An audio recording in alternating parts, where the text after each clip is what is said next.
Good morning. I'm Ann O'Meara. I'm the founder of Fan55, the digital media publisher.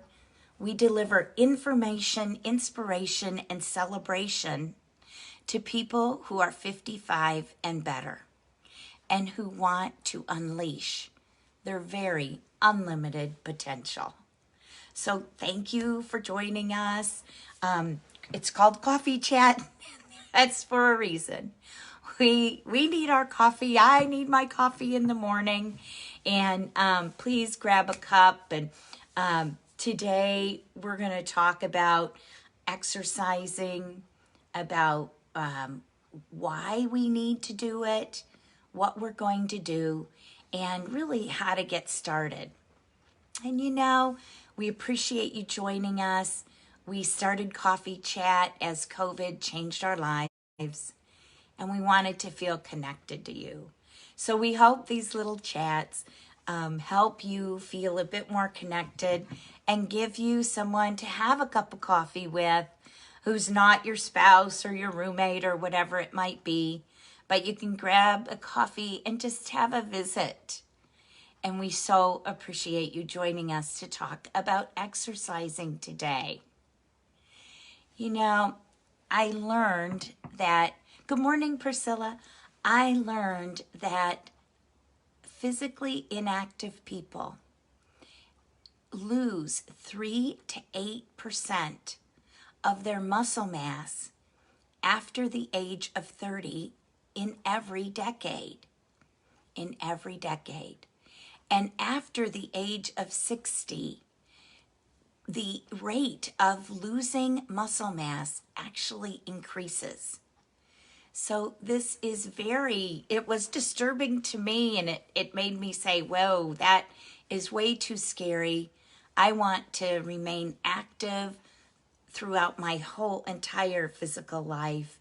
And exercising appears to be something that I'd best add a bit more in. So the same time that our muscles are losing, or muscle atrophy is setting in, our hormones are changing, our body is changing, our bone density is changing, and our vertebrae may even be getting squished. And you've maybe seen older people that are shorter and shorter. So the whole idea is to focus on your physicality and on your body and do what we can so that we can have a very fantastic life as we continue to grow and age. And they say that, and there we go, I do need a sip of coffee, so thank you. And some people think heredity is everything when it comes to body shape and body preservation. But the new studies show that it actually is your lifestyle. So what can we do to live a healthier life? We can exercise and stay active. We can live in a safe environment. Wow, we've learned that recently, haven't we? And we can eat healthy and stay healthy. Good morning, Shelley. For today, we're going to zero in on the exercise portion. And please know that exercising as we age is still a relatively new study. So some of this may change and maybe it's a bit fluid. But for right now, here's what we know. We know that we want to exercise so that we can save our muscle mass. And that's going to allow us to continue to walk. And we always say walking is so much. Hey, Susie Kling, how are ya? So we want to make sure that we continue to exercise.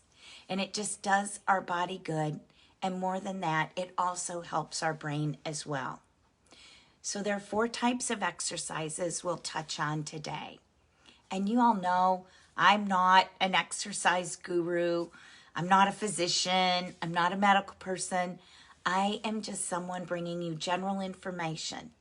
So with many of you, before you start an exercise program or just start exercising, you might need to check with your medical professional. You might need to check with your doctor or whomever it might be. Today, we're going to focus on those 4 types of exercises. The first one is aerobic exercise. And you all, that is just walking, jogging, swimming, biking, even dancing. And the Mayo Clinic and the standard in the aging game is that we should have 150 minutes of light aerobic exercise every week and 75 minutes or 75 minutes of heavy aerobic exercise every week. So that's that aerobic piece that gets our heart pumping. And then there's something called resistance exercises. And those are things that are going to, again, strengthen our muscle mass. And it may be using a resistance band or lifting weights. And you've seen videos or folks on the news talking about seniors and aging people doing resistance exercises. You know, on our website, www.fantastic55.com, we've got live links to actual workouts from the National Institute on Aging.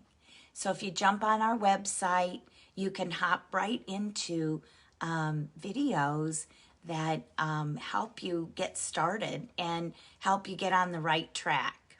So that's resistance exercise. Then there's something called balance exercise. And again, that is going to help you do the things that we normally do.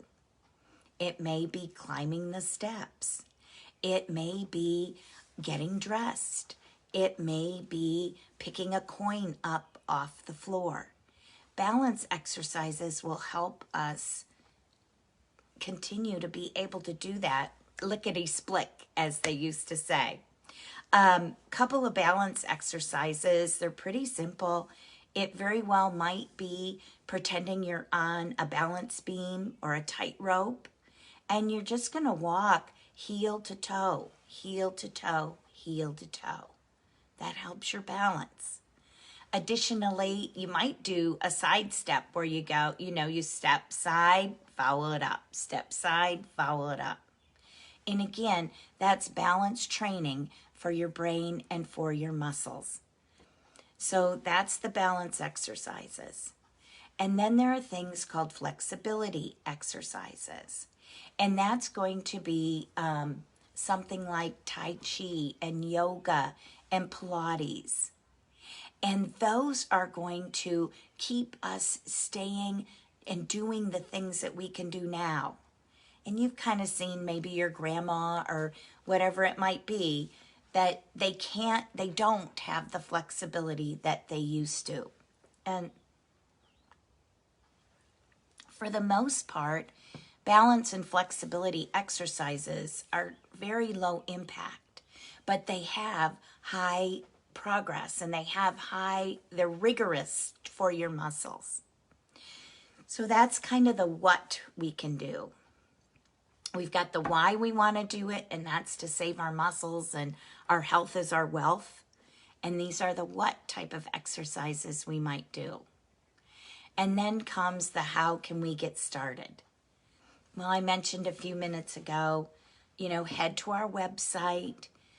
On the home page, there's a link that takes you to the links of different YouTube videos, additional articles, whatever you might need to gather some more information. So how you're going to get started. If you do need to check with your medical people, please be sure and do that. Experts recommend that you wear something comfortable, not tight, not super loose or bulky where you can trip or fall. And also it's recommended that you wear a very good pair of sneakers. You don't want any twisting of ankles or injury that might result. So a great pair of sneakers. And then you're going to, you may want to, you may not, but you may want to set some goals for yourself. And we know that if you set some goals, you're probably going to have a better shot at accomplishing those. And then you're going to want to track your progress. Now, for somebody like me that's a bit of an extrovert, I like to grab a friend so we can do this together, or take a class, or maybe you pay a trainer or you want to get a trainer. Whatever it is on the how can we get started? We want you to get started. And I want you to remember that you're never too old to start. You're never too stiff to start. You're never too out of shape just to start today. With that, I hope you do start today. Head over to our website, Fantastic55.com. Priscilla, you've got something. Oh, good. You've got the nice website up. Thank you. The live links are there. Head to our website. While you're there, sign up for the newsletter. We put out a newsletter. I think you'll enjoy it. It's quick. It keeps you up to date. We don't sell our list, and we're thrilled to death that you're with us. Keep following us on Facebook. And just to let you know, we do post every day. And if you want to see that every day in your news feed, the way the Facebook algorithm works is you need to comment and like us every day, and then Facebook will put us in your news feed. So Facebook, we appreciate that. Like and comment. I think that covers what we are asking you to do. Please remember, I'm Ann O'Meara, and I'm the founder of Fantastic55. We want you to have as fantastic of a day as possible. And we thank you so much for being here. And let's go ahead and get exercising today. Thanks so much. See you next week.